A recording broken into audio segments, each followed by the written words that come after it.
जय हिंद। आज हम एनसीईआरटी क्लास 12 हिस्ट्री चैप्टर 1 का 4th पार्ट करने वाले हैं। ये लास्ट पार्ट भी होगा।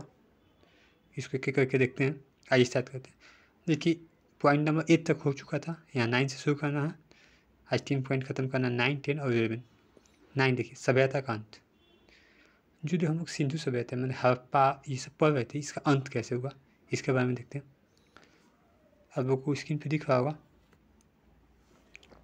ऐसा साक्ष्य मिला है कि 1800 ईसा पूर्व तक चोलिस्तान जैसे क्षेत्र में अधिकांश विकसित जो हड़प्पा स्थल थे उनको त्याग दिया गया था।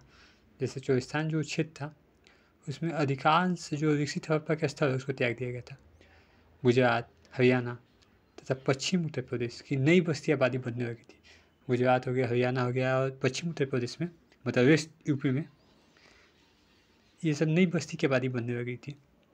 ऐसा लगता है कि उत्तर हड़प्पा क्षेत्र के 1900 ईसा पूर्व के बाद भी अस्तित्व में रहे। और ये भी कह सकते हैं कि जो उत्तर में नॉर्थ में जो हड़प्पा के क्षेत्र थे वो 1900 ईसा पूर्व के बाद भी अस्तित्व में रहे हैं। कुछ चुने हुए हड़प्पा स्थल की भौतिक संस्कृति में बदलाव आया था। जैसे सभ्यता के विशिष्ट जो पूरा वस्तु थे, बात, मुहर तथा विशिष्ट मन को कल हम लोग देखे थे पिछले वीडियो में। बात हो गया, मुहर हो गया, मन का हो गया, इसका समाप्त हो गया था। ठीक है, रेखा, नवम्बी दूरी का व्यापार तथा सिर्फ विशेषता ये सभी समाप्त हो गई थी। सामान्यतः थोड़ी वस्तु के निर्माण के लिए थोड़ा ही माल प्रयोग में लाया जाता था। आवास निर्माण की तकनीकों का हास्य हुआ था। देखिए, हड़प्पा स्थल में जो आवास बने थे एक स्ट्रक्चर थे, पुराण बेस थे, लेकिन ये भी तकनीकी जो था वो फ्लॉप हो चुका था। कुल मिलाकर जो पूरा वस्तुएं थी, अवस्थियाँ थी, इन संस्कृति में ग्रामीण जीवन शैली की ओर संकेत करती है। मतलब जो पूरा वस्तुएं थी और बस्तियाँ थी एक कैसा जीवन शैली की तरह थी, कहते ग्रामीण, न कि शहरी। इन संस्कृति को उत्तर हड़प्पा अथवा अनुचित संस्कृति कहा गया है। इनको देखिए उत्तर हड़प्पा या अनुचित संस्कृति कहा गया। ये परिवर्तन कैसे हुए, ये जो चेंज आ गया कैसे आया, इसको समझना। इस विषय में कई व्याख्या दी गई है। मतलब अलग अलग जो इतिहासकार थे अपना अपना व्याख्या दिए। जलवायु परिवर्तन, वनों की कटाई, बाढ़, नदियों का सूख जाना, मार्ग बदल लेना, भूमि का अत्यधिक उपयोग, ये सब है। रिपीट करते हैं क्या क्या है। वनों की कटाई, जलवायु परिवर्तन, बाढ़ हो गया, नदियों का सूख जाना, मार्ग बदल लेना, ये सब था। इनमें से कुछ कारण कुछ बस्तियों के समय में तो सही हो सकते हैं, परंतु पूरी सभ्यता का पतन की व्याख्या नहीं करते। जितना भी आपको रीजन अभी बताए हैं ये कुछ बस्तियों का तो हो सकता है, लेकिन पूरा जो हड़प्पा सभ्यता है इसके बारे में कहना ये कहीं ना कहीं गलत होगा। ऐसा लगता है कि एक सदुद एकीकरण के तत्व संभवतः हड़प्पाई राज्य का अंत हो गया। मतलब एक सदुद एकीकरण नहीं हो पाया, इसके कारण अंत हो गया। मुहरों, लिपि, विशिष्ट मन को तथा इन भादों को रूप मानकीकृत बात प्रणाली के स्थान पर स्थानीय बात का प्रयोग होने लगा। शहर के पतन तथा परित्याग जैसे परिवर्तन से इस तरह को बल मिलता है कि उपमहाद्वीप को एक पूरी तरह से अलग क्षेत्र में नए शहर का विकास के लिए, मतलब जो उपमहाद्वीप वहाँ एक नए शहर का विकास होने लगा। जो पुराने शहर थे वहाँ पे फिर दूसरे लोग बसने लगे, एक नया शहर डेवलप होने लगा। ठीक है, जैसे नोएडा पहले उतना डेवलप नहीं था, अब डेवलप हुआ है वैसे ही। देखिए एक मैप दिखा देते हैं आप लोग को।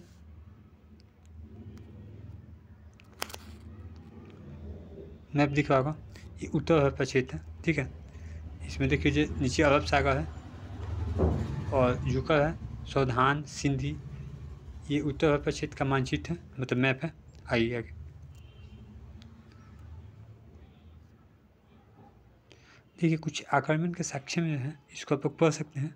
इसमें ऐसा कुछ बताने का नहीं है, हम अपने टॉपिक पर आते हैं। हड़प्पा सभ्यता की खोज इम्पोर्टेंट है। देखना ये है कि हड़प्पा जो सभ्यता उसकी खोज कैसे हुई। तो देखिए कोई भी चीज़ कैसे खोजा जाता है इसके लिए हम थोड़ा सा बताते हैं। देखिए इतिहास का अलग अलग अंशों को एक साथ जोड़ा जाता है। इतिहास में होता क्या, कोई कुछ किया, कोई कुछ किया, उसको एक साथ जोड़ के लिख दिया जाता है, उसी को इतिहास कहते हैं। थोड़ा सा समझने के लिए बताते हैं। जैसे नीतीश कुमार है, बिहार के सीएम है, ये एक शराबबंदी किए हुए हैं। मोदी जी हैं, देश के प्रधानमंत्री, नोटबंदी किए हुए थे। तो ये आगे चल कर क्या होगा, एक इतिहास हो गया अभी।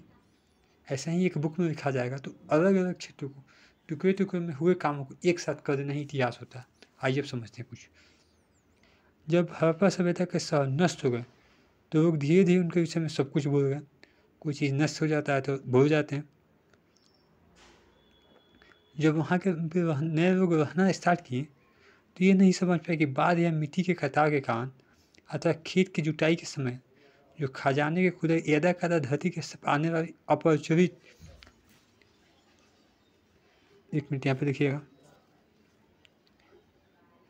जिस वस्तु से हम परिचित नहीं तो वो पूरा वस्तु है क्या। जैसे जब खेतों का जुताई होता था तो कुछ कुछ वस्तु मिलते थे, तो है क्या, इसको ये लोग अनुमान नहीं लगा पाए थे वहाँ के जो लोग रहते थे। ठीक है, अब हम लोग देखते हैं कनिंघम का भ्रमण। कनिंघम का भ्रम क्या था, कनिंघम क्या उनको भ्रम हो गया था, इसको देखेंगे। इसमें आप लोग समझ जाइएगा कैसे क्या हुआ था, इसको एक एक करके देखते हैं। आइए,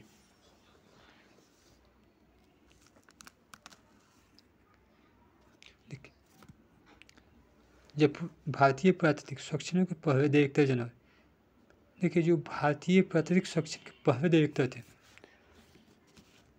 यहाँ पे याद रखिएगा, और जो पहले डायरेक्टर थे, ये क्वेश्चन पूछ सकता है ऑब्जेक्टिव में, इसलिए इंपॉर्टेंट है, अंडर हाईलाइट कर दिए। तो जनरल कनिंघम थे। कौन थे? General Cunningham.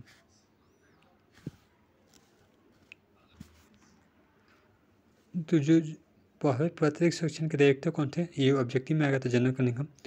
19वीं शताब्दी के मध्य में प्राकृतिक उत्खनन आरंभ किए। तब प्राकृतिक ने अपने अन्वेषण के मार्गदर्शन के लिखित स्रोतों का प्रयोग अधिक पसंद करते थे। उस समय जो इतिहासकार थे, कुछ भी लिखने के लिए लिखित जो रिटन का सोर्स होता था उसको अधिक पसंद करते थे। यहाँ तक कि कनिंघम की मुख्य रुचि भी आरंभिक इतिहास तथा उसके बाद के काव्यों में संबंधित पुरातत्व में थी। जो कनिंघम थे उनके जो इंटरेस्ट था आरंभिक इतिहास जो आरंभ हुआ था तो उसके बाद के काव्यों से संबंधित पुरातत्व में थी। मतलब 6वीं शताब्दी ईसा पूर्व से लेकर 4वीं शताब्दी ईस्वी तक में ही उनका भी इंटरेस्ट था। आरंभिक बस्तियों को पहचान के लिए उन्होंने 4वीं से 7वीं शताब्दी ईस्वी के बीच उपमहाद्वीप में आए चीनी बौद्ध यात्रियों द्वारा छोड़े गए वृत्तांत का प्रयोग किया। देखिए जो चीनी बौद्ध यात्री थे,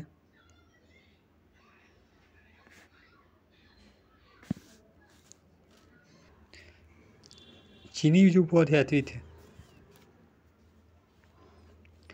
उनके द्वारा छोड़े गए वृत्तांतों का प्रयोग किया गया। ठीक है, जो चीन से बौद्ध या तीर्थयात्री थे वो आते थे। कनिंघम ने कहाँ आते थे तो गया में आते थे। कनिंघम ने अपने सर्वेक्षण के दौरान मिले अभिलेखों को संग्रहण, पर्यवेक्षण तथा अनुवाद भी किया। उसको संग्रह किए, उसका अनुवाद भी किए थे। उत्खनन के समय एक ऐसी वस्तु को खोजने का प्रयास करते थे जो उनके विचारों में सांस्कृतिक महत्व की थी, जो उनके हिसाब से सांस्कृतिक महत्व का था, उसको खोजने का कोशिश करते थे। हड़प्पा जैसे पुरस्कार जो चीनी तीर्थयात्रियों के कार्यक्रम का हिस्सा नहीं था। हड़प्पा जो पुरस्कार था वो चीनी तीर्थयात्री वहाँ पे नहीं आते थे। जो एक आरंभिक ऐतिहासिक शहर नहीं था, आरंभ में कोई ऐतिहासिक शहर नहीं था। कनिंघम के अन्वेषण के ढांचे में उपयुक्त नहीं बैठा था, और ये कनिंघम के ढांचे में नहीं बैठा था। कनिंघम यहाँ पे ध्यान ही नहीं देते थे।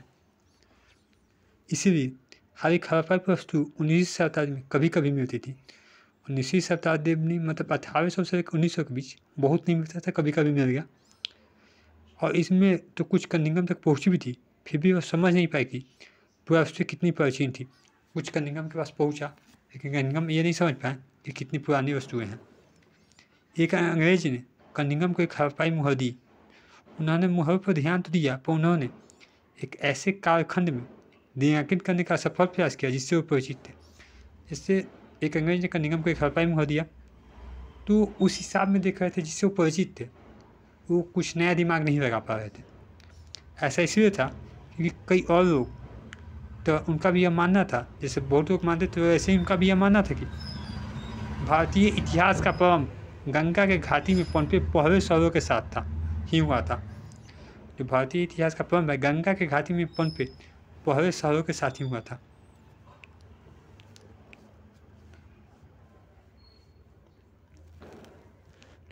उनकी सुनिश्चित अवधारणा के चलते यह कोई आश्चर्य की बात नहीं है। देखिए कोई आश्चर्य की बात नहीं, क्योंकि उनके दिमाग में पहले से फिक्स है कि ऐसा ही हुआ था, तो उसके बाद आप कुछ अच्छा नहीं सोच सकते हैं। आप किसी के बारे में ये जान के कि इसका दिमाग ऐसा ही है, तो उसके बारे में वो कुछ ना भी अच्छा कर दे आप नहीं सोच सकते हैं, वही चीज़ है। इसी कारण वो हड़प्पा के महत्व को समझने में चूक गए।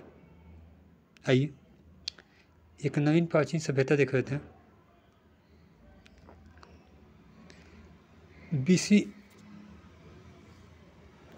बीसवीं शताब्दी, मतलब 20वीं शताब्दी 1900 से लेकर 2000 तक,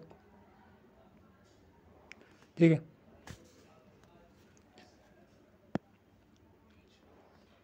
उन्नीस सौ से 2000 तक। तो 20वीं शताब्दी में आरंभिक दशक में दयाराम साहनी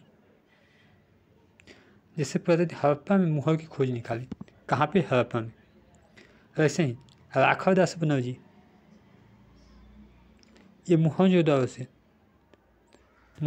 से मुहर निकाले थे। इसमें अनुमान लगाया कि ये दोनों पुरस्तर एक ही पुरातात्विक संस्कृति के भाग थे। ये जो दोनों मिले हैं एक ही पुरातात्विक संस्कृति के भाग थे। इन्हीं के खोज के आधार पर 1924 में भारतीय पुरातात्विक सर्वेक्षण के डायरेक्टर जनरल जॉन मार्शल, उस समय डायरेक्टर जनरल कौन बने थे? जॉन मार्शल, ने पूरे विश्व के समक्ष सिंधु घाटी में एक नवीन सभ्यता की खोज की घोषणा की। जैसे कि एशियन राव, एक एशियन राव थे, ठीक है। इनका बुक है the story of Indian archaeology, इसको अंडरलाइन कर देते हैं। एस.एन. राव, ठीक है। थोड़ा सा आपको मिटा देते हैं, इसको फिर लिख देते हैं।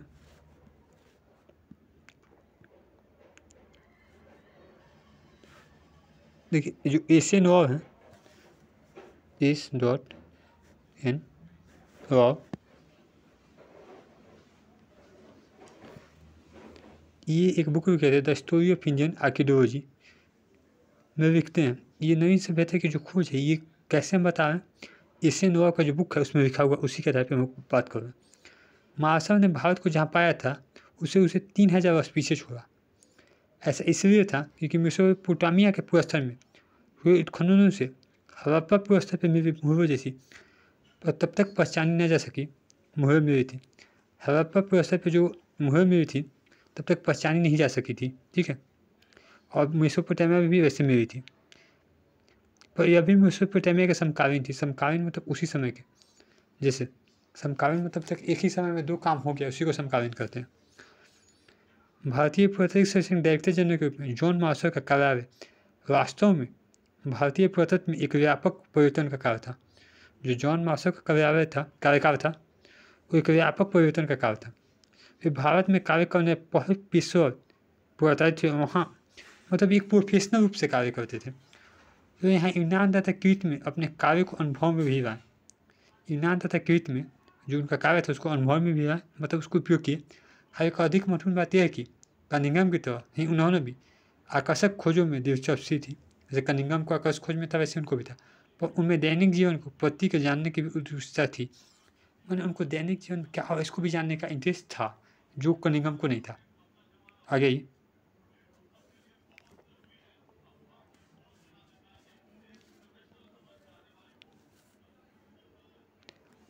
देखिए मार्शल पुरस्तर के स्तर विन्यास को पूरी तरह अनदेखा कर पूरे तीव्र में जो जॉन मार्शल थे पुरस्तर के स्तर को अनदेखा कर पूरे तीव्र में समान परिमाण वाली नियमित क्षैतिज इकाइयों के साथ साथ उत्खनन करने का प्रयास करते थे।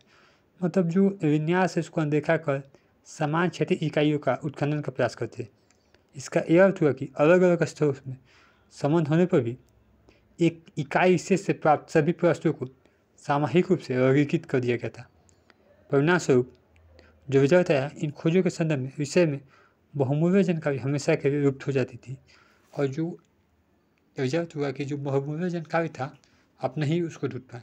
खुदाई कर रहे हैं, कुछ मिल रहा है, उस पर ध्यान नहीं दे रहे, तो हमेशा क्या हो जाता है, गायब हो जाता था। लुप्त हो जाना मतलब खत्म हो जाना।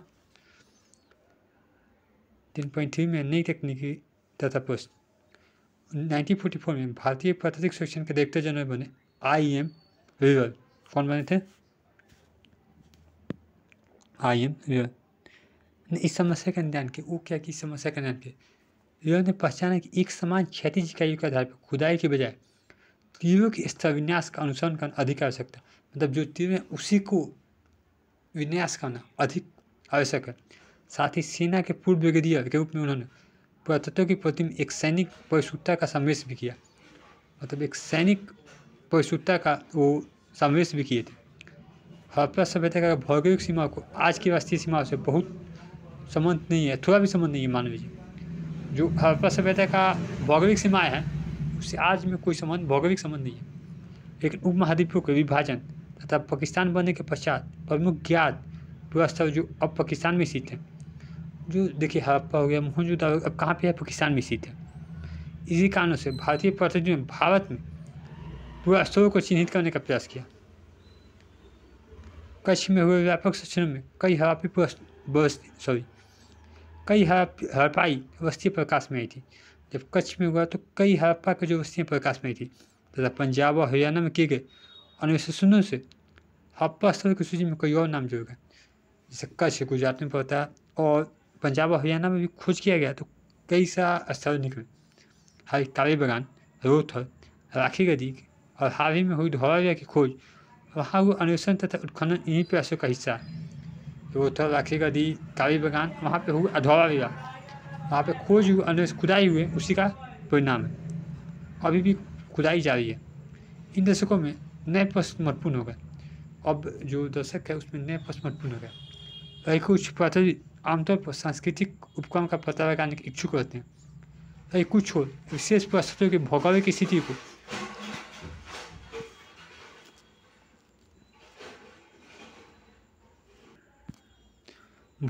स्थिति को पीछे निहित कारणों को समझने का प्रयास करते हैं। पुरावस्तुओं के रूप में निधि से भी जूझते हैं और उनके साबित उपयोगी को समझने का प्रयास करते हैं। 1980 के दशक से हड़प्पाई पुरातत्व में अंतर्राष्ट्रीय स्तर पर भी रुचि रखताएँ बढ़ती रही। 1980 के दशक में, मतलब 1980 से 90 के बीच में जो अंतर्राष्ट्रीय स्तर पर भी था, हड़प्पा का एक इंटरेस्ट बढ़ता गया। हड़प्पा और मोहनजोदड़ो दोनों स्थानों पर उपमहाद्वीपों के तथा विदेशी विशेषज्ञ संयुक्त रूप से कार्य करते हैं। वे आधुनिक वैज्ञानिक तकनीकों का उपयोग करते हैं जिनमें मिट्टी, पत्थर, आगे देखते हैं, मिट्टी, पत्थर, धातु की विशेषता, वस्तुएं तथा वनस्पति और जानवर का अवशेष प्राप्त करने हेतु सतह का अन्वेषण के साथ ही उपसाक्ष्य के हर सूक्ष्म टुकड़े का विशेषता सम्मिलित है। मतलब हर साक्षी इनमें मिलता है। अन्वेषण भविष्य को रोचक परिणामों का आसारी रहता है। जो अन्वेषण हुआ भविष्य में और भी कुछ रोचक मिल जाएंगे, इसका हम लोग को परिणाम की आशा, मतलब उम्मीद देता है। राष्ट्रपति अतीत को जोड़कर पूरा करने की समस्या है। इसको देखते हैं कि अतीत को जोड़कर पूरा करने की समस्या क्या थी। जैसे कि हमने देखा कि हड़प्पाई लिपि से इस प्राचीन सभ्यता का, देखिए हड़प्पाई जो लिपि है उससे अभी के सभ्यता में जानने में कोई मदद नहीं मिला। क्योंकि अगर आप पिछले का वीडियो देखे हैं तो हम बताए थे कि हड़प्पा में कैसा भाषा लिखा गया था जो अभी तक पढ़ा नहीं जा सका, और अभी के बारे में जानने में कोई मदद नहीं मिलता। बल्कि ये भौतिक साक्ष्य हैं जो पुरातात्विकों को हड़प्पाई जीवन को ठीक प्रकार से पुनर्निर्मित करने में सहायक होते थे। भौतिक मतलब जो मिला, जो वस्तुएं वहाँ पे मिले फिजिकल, वो ही साक्ष्य हैं जो ये बताने में है कि हड़प्पा में ऐसे होता था, वैसे होता था। बाकी कुछ लिखित नहीं हम लोग पढ़ पाए आज तक। ये वस्तुएं क्या थी? मृदबान, औजार, आभूषण, घरेलू सामान हो सकती है। कपड़ा हो गया, चमड़ा हो गया, लकड़ी हो गया तथा सकंद हो गया। ऐसे जैविक जो पदार्थ है सड़ जाते हैं। जैसे कपड़ा बहुत दिन छोड़ दीजिएगा तो खराब हो जाता है। विशेष रूप से उस काठीय बंधीय क्षेत्रों में जो वस्तुएं बच जाती थी वो है पत्थर, पक्की मिट्टी तथा धातु। इन क्षेत्रों में जो वस्तुएं बच जाती थी वो क्या है? पत्थर, पक्की मिट्टी तथा धातु। यह भी याद रखना आवश्यक है कि टूटी हुई अथवा अनुपयोगी वस्तुएं ही फेंकी जाती थी। जो वस्तुएं फेंकी जाती कौन होती थी? टूटी हुई या अनुपयोगी, मतलब उसका कोई अब उपयोग नहीं है। अन्य वस्तुएं पुनर्चक्रित की जाती, मतलब उसको रिसाइकल किया जाता था। रिसाइकल मतलब उसको फिर से यूज किया जाता था। परिणामस्वरूप जो बहुमूल्य वस्तु अक्षत अवस्था में मिली, या तो अतीत में खो गई या फिर संचयन के पश्चात में कभी दोबारा प्राप्त नहीं की गई थी। जो बहुमूल्य वस्तु मिल रहे हैं या तो कहीं खो गया या फिर उसको संचयन के लिए यूज करने के दोबारा नहीं मिला। आगे देखते हैं खोजों का वर्गीकरण और व्याख्या की समस्या। बस 2 टॉपिक और बचा, 5-7 मिनट कॉल है, इसको भी देख लीजिए।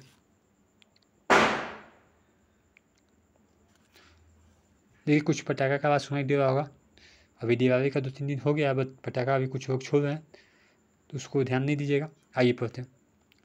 पुरावस्तुओं को पूर्ण प्राप्ति पुरातात्विक उद्यम का आरंभ मात्र है। जो पुरावस्तुएं हैं उनका प्राप्ति एक उद्यम का आरंभ मात्र है, मतलब स्टार्टिंग है। इसके बाद पुरातात्विक अपनी खोजों को वर्गीकृत करते हैं। वर्गीकरण का एक सामान्य सिद्धांत है प्रयुक्त पदार्थ जैसे मिट्टी, पत्थर, धातु, अस्थि, हाथी दांत आदि के संबंध में होता है। किसके संबंध में? पत्थर हो गया, मिट्टी हो गया, धातु हो गया, अस्थि हो गया, हाथी दांत हो गया, पहला ही हो गया। दूसरा, और अधिक जटिल उनकी उपयोगिता के आधार पर होता है। और जटिल कैसे हो जाते हैं? उनके उपयोग कैसा है इसके आधार पर। पुरातात्विकों को यह तय करना पड़ता है कि उदाहरण कोई वस्तु एक औजार है या एक आभूषण है, मतलब जो सामान में हो क्या औजार है क्या आभूषण है, ये तय करना पड़ता है उनको, या फिर दोनों, अथवा अनुशासनिक प्रयोग की कोई वस्तु है या दोनों है या कोई अन्य प्रयोग की वस्तुएं हैं। ये जो हिस्ट्रियन मेरे को मिलता है इनको पता लगाना पड़ता है। ये थोड़ा सा टफ काम हो जाता है। जैसे आपको कोई नया चीज़ दे दिया जाए, उससे पूछा जाए कि क्या है, तो उसको पता लगाना एक टफ काम हो जाता है। वैसे ही है। आगे देखते हैं, किसी पुरावस्तु को उपयोगिता को समझ अक्सर आधुनिक समय में प्रयुक्त वस्तुओं को उनकी समानता पर आधारित होती है। मन के चकिया, पत्थर के पर्के तथा पात इसके स्पष्ट उदाहरण है। पुरातात्विक किसी पुरावस्तु को उपयोगिता को समझने का प्रयास उस संदर्भ के परीक्षण के माध्यम से भी करते थे। मतलब वहाँ के जो परीक्षण होता है उसके माध्यम से भी क्या उसका यूज का समझने का प्रयास करते थे। जहाँ से वो मिलती थी, क्या वो घर में मिल रही थी, नावे में, कल में या फिर भट्टी में, ये देखना है कि जो वस्तुएं मिल रही कहाँ मिल रही थी, घर में, नाला में, कब्र में, भट्टी में। आइए देखते हैं। कभी कभी पुरातात्विक को अप्रत्यक्ष साक्ष्यों का सहारा लेना पड़ता है। अप्रत्यक्ष साक्ष्य जो सामने नहीं दिखा, अप्रत्यक्ष है, इनडायरेक्ट, उनका भी सहारा लेना पड़ता। उदाहरण के लिए कुछ पत्थरों में कपास के टुकड़े मिल रहे हैं, पर पहनावे के विषय में जानने के लिए हमें अप्रत्यक्ष साक्ष्यों जैसे मूर्तियों में चितन पर निर्भर रहना पड़ता है।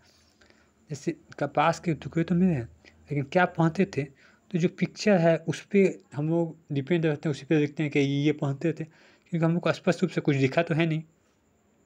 आइए देखते हैं। पुरातात्विक के सदन में की रूपरेखा को विकसित करना पड़ता है। इनको एक रूपरेखा बनाना पड़ता है कि कोई भी चीज़ को पहली बार देखें, उसको एक तैयार करना बहुत टफ काम हो जाता है। हमने देखा कि पहली प्राप्त थर्ड हो को तब तक नहीं समझा जा सका जब तक पुरातात्विक को उन्हें समझने के सही सदम नहीं मिला, मतलब सही तरीका नहीं मिला, तब तक नहीं समझा जा सका था। हम अभी बताएं कि समझा नहीं जा सका था। कब तक नहीं समझा जा सका? जब तक उनको सही तरीका नहीं मिला। सांस्कृतिक अनुक्रम जिसमें वह मिली थी तथा मेसोपोटामिया में हुई खोजों को तुलना दोनों के संबंध में, सांस्कृतिक अनुक्रम और मेसोपोटामिया की हुई खोजों की तुलना दोनों के संबंध में कुछ थोड़ा सा देख लीजिए। यहाँ पे भी ये लास्ट पॉइंट है, व्याख्या की समस्या।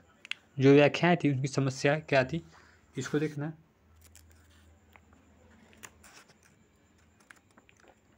देखिए, पुरातात्विक को व्याख्या की समस्या संभवतः सबसे अधिक धार्मिक प्रथाओं को पुनर्निर्माण के प्रयास में सामने आती थी।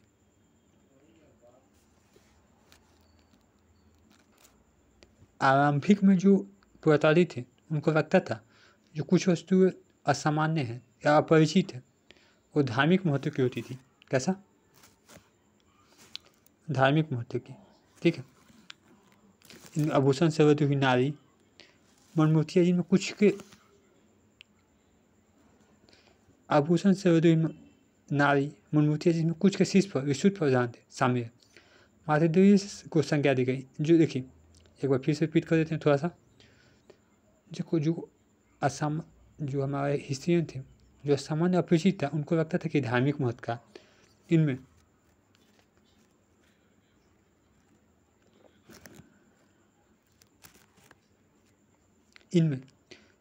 आभूषण से बनी हुई नारी, मनमूर्तियों जिनमें कुछ के शीर्ष स्थान पर विशुद्ध प्रधान थे। कोई अगर आभूषण से बनी हुई नारी थी उनको देवी मानते थे शामिल है। इनको माता देवी की संज्ञा दी गई है, जैसे देवी मानते थे भी बताएं। पूसे के दो पत्थर से बनी मूर्तियाँ जिनमें एक लगभग एक मानकीकृत मुद्रा में एक हाथ घुटने पर रखा बैठा हुआ दिखाया गया था, जैसे कि पुरोहित राजा को भी इसी प्रकार वर्गीकृत किया गया। कल हम पुरोहित राजा का आपको पिक्चर दिखाए थे, उनको भी ऐसा ही वर्गीकृत किया गया था। ठीक है, मतलब हम लोग मान रहे थे कि ये हैं, स्पष्ट अभी भी हम नहीं कह सकते कि यही है।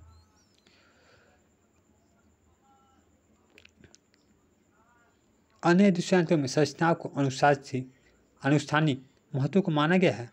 इनमें विशाल स्नानघर तथा काव्य बगान अवरोधों को मिली वेदीय समित है। इसमें विशाल स्नानघर ये मिला है तो इस पर लिख दिए काव्य बगान अवरोधों से मिली वेदीय समित है। मूल जिन पर कुछ संबद्ध अनुष्ठान के दृश्य बने हैं के परीक्षण से धार्मिक आस्था और प्रथा को पुनर्निर्मित करने का प्रयास किया गया। देखिए जो मुहर है उसमें कुछ पिक्चर बने हुए हैं, उनमें धार्मिक आस्था और प्रथा को बताया है। कुछ अन्य जिन पर पेड़ पौधे उत्कीर्ण हैं, माना जाता है सब प्रकृति के पूजा के संकेत देते हैं। तो जिन पे पेड़ पौधे सिक्के पे बने तो ये मानते हैं कि वहाँ प्रकृति मतलब पेड़ पौधे का पूजा होता था।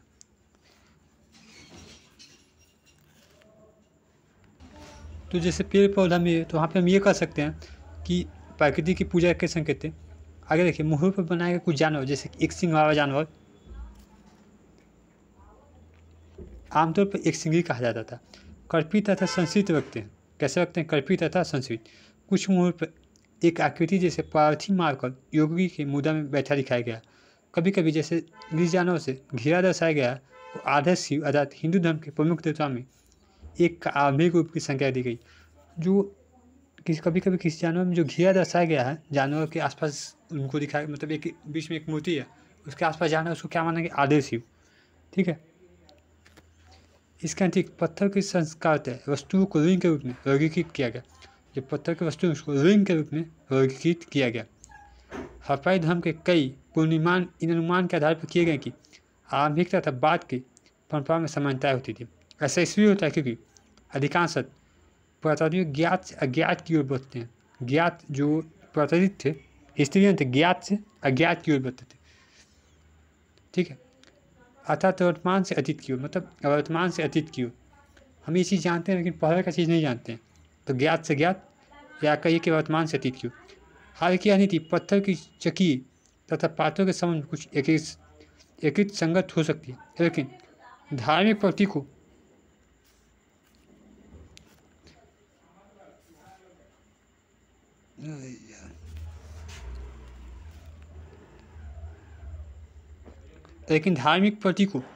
के संदर्भ में यह अधिक सदगीत रही। इस उदाहरण के लिए आइए हम आधे शिव मुहरों को देखते हैं। सबसे आरंभिक धार्मिक ग्रंथ ऋग्वेद है।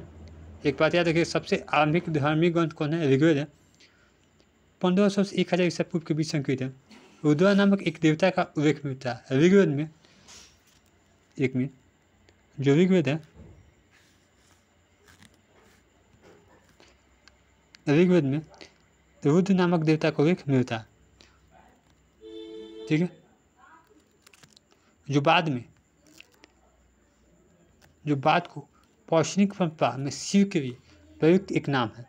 जो रुद्र है एक शिव के लिए प्रयुक्त नाम है। ठीक है, याद रखिएगा। थोड़ा सा फिर से हम दिखा देते हैं।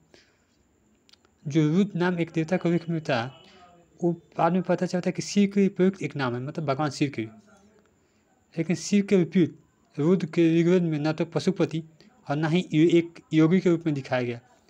तो जैसे शिव के विपरीत में ऋग्वेद में न तो पशुपति और न ही एक योगी के रूप में दिखाया गया। इनको न तो पशुपति के और न ही योगी के रूप में दिखाया गया। दूसरे शब्द में ये चित्रण ऋग्वेद में दिए गए रुद्र के विवरण से मेल नहीं खाता। रुद्र के विवरण से जो दिया गया उससे मेल मैच नहीं करता। फिर क्या यह कोई संबंध था या जैसे कुछ विद्वानों ने सुझाया, फिर क्या था ये कहना है। आई अब देखिए, ये आप पढ़ सकते हैं, चैप्टर पढ़ लिए होंगे तो थोड़ा सा कुछ पिक्चर दिखा देते हैं, उसके बाद चैप्टर खत्म करेंगे। देखिए ये आज शिव की मुहर है। अभी ये देखिए गहना से बधी हुई महिला, अभी हम चर्चा किए थे। अब इसको माधवी देवी कर सकते हैं क्या? कुछ हम जानते नहीं, एक अनुमान लगाया गया बस। ठीक है, समझ गए इसको? देखिए रिंग उस प्रतिष्ठित पत्थर को कहा जाता है जिसकी पूजा भगवान शिव के रूप में होती है, अभी भी होती है। ठीक है, इसी के साथ ये आपका चैप्टर ख़त्म होता है अब। ठीक है, जहाँ तक चैप्टर था समझा दिए, नहीं समझ आए वीडियो को रिपीट कीजिएगा। फिर भी कोई दिक्कत हो कमेंट कीजिएगा, हम उसको फिर से समझा देंगे अगले वीडियो में। आज के इतना ही। ये 4 पार्ट में गया है, ये लास्ट पार्ट है। चैप्टर 2 हिस्ट्री का बहुत जल्द आपको दे देंगे। इस वीडियो थोड़ा सा लंबा था और इसको बारे में आप लोग बहुत नहीं जानते थे, इसके कारण थोड़ा सा इसको वीडियो को लंबा करना पड़ा। आज के इतना ही, धन्यवाद।